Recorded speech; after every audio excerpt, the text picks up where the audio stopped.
Assalamualaikum warahmatullahi wabarakatuh. Perkenalkan, nama saya Kiki Rizky Amanda dengan NPM B1A022286. Di sini saya akan menjelaskan tentang kekerasan seksual yang terjadi di dalam perang.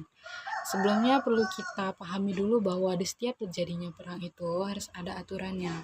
Aturan tersebut tercermin di dalam hukum humaniter.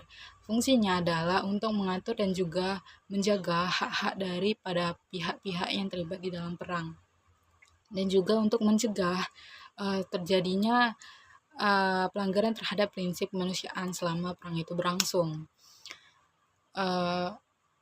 Contoh dari pelanggaran prinsip pada kemanusiaan adalah kekerasan seksual.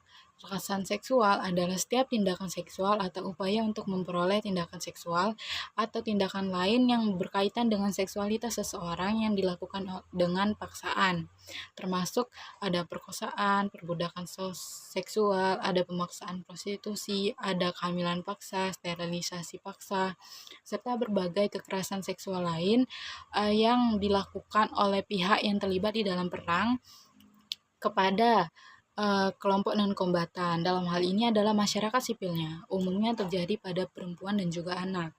Kenapa mereka melakukan ini? Yaitu tujuannya digunakan oleh kelompok bersenjata untuk meneror, mengintimidasi, melemahkan komunitas musuh, melemahkan struktur sosial, dan menjadikan sebagai budak seksual.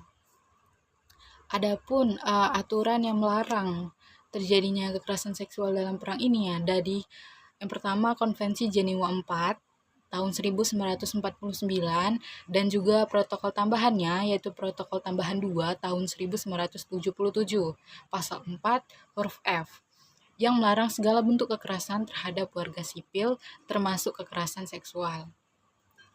Yang kedua ada di Statuta Roma ICC pada pasal 7 dan 8 tahun 1998 yang mengategorikan kekerasan seksual dalam perang sebagai kejahatan perang, kejahatan terhadap kemanusiaan, dan dalam kondisi tertentu sebagai bentuk dari genosida. Yang ketiga ada di Resolusi PBB nomor 1820 tahun 2008 mengakui kekerasan seksual sebagai strategi yang dapat merusak perdamaian dan keamanan internasional. Adapun contoh kasusnya selama ini ada di Perang Bosnia tahun 1992 sampai 1995, yang mana di sana terjadi perkosaan secara sistematis terhadap perempuan Bosnia oleh pasukan Serbia. Lalu yang kedua ada kasus genosida Rwanda pada tahun 1994, yang mana di sana terjadi perkosaan massal terhadap perempuan Tutsi oleh milisi Hutu. Lalu yang ketiga ada konflik Republik Demokratik Kongo, yang mana kita ketahui bahwa kekerasan seksual di sana itu menjadi salah satu senjata utama dalam perang sipil mereka yang berkepanjangan. Lalu upaya dari penegakan hukumnya adalah yang pertama dikenalnya prinsip aut dedere aut judicare yang terdapat di Konvensi Jenewa tahun 1949, yang mana pada prinsip ini memberikan jurisdiksi universal kepada negara lain untuk mengadili kejahatan berat. Lalu yang kedua ada kejahatan internasional yang terjadi di suatu negara itu harus terlebih dahulu ditangani oleh hukum internasional.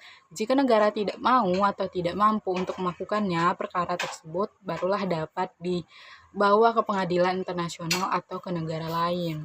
Yang ketiga ada pengadilan kriminal internasional atau ICC, yaitu mengadili pelaku kejahatan perang terkait kekerasan seksual. Tapi ada catatannya, pelaku asal negara pelaku yang melakukan kekerasan seksual ini termasuk anggota, peserta ataupun korban itu berasal dari negara yang peserta, atau negara pelaku itu mengakui yurisdiksi dari ICC. Sekian dari saya, terima kasih.